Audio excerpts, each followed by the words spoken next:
The challenge of the new atheists in the recent years has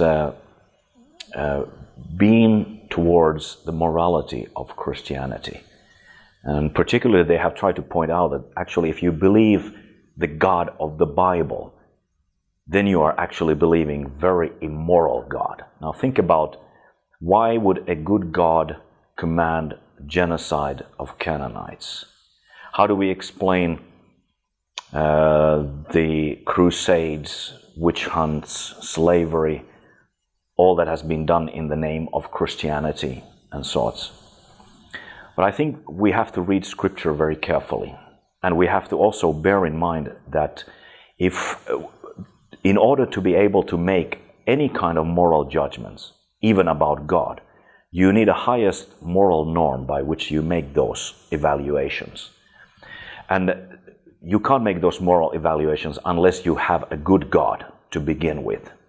So to accuse God of immorality, you have to first of all presume the existence of God. So you can't accuse God of immorality unless you have that highest norm. But also we have to read Bible very carefully, because I would challenge first of all that what we read in the Scriptures, for example in case of the conquest of the land of Canaan, was not a genocide.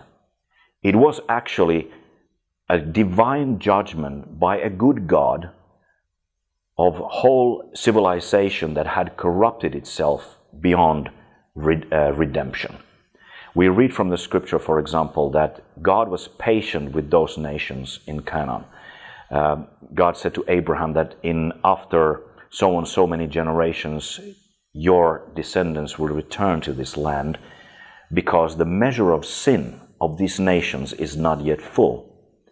So we read that the reason why God judged those civilizations was sin, not some kind of ethnic hatred that God has against those nations. God has a right to judge sin, just like He judged sin when He brought flood in the whole human race.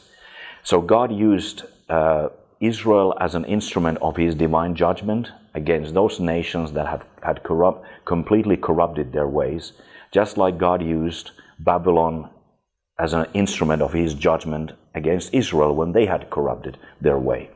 So I think when we make these kind of accusations, we first of all have to read the Scripture clearly and very carefully. God was not immoral when He judges people for their sins. Actually, God exhibits the highest morality and care because He is making ethical judgments of those nations. And also when we read a history, when we read about crusades and witch hunts and things like that, we don't have time to go into all these details. We have to be careful with all those phenomena, because of course the short answer would be that the followers of Jesus don't always follow the teachings of their master. And just because they don't follow the teaching of Jesus doesn't mean that Christianity is not true or God doesn't exist. Let's think about, for example, if your geography teacher was found shoplifting. Now, does that make Earth flat? Now, we don't doubt what he's teaching just because he does some immoral things. The same way, if the followers of Jesus don't follow the teachings of Jesus, has nothing to do with the veracity of Christianity or the truthfulness of the Christian worldview. That's why these historical examples need to be dealt with very carefully.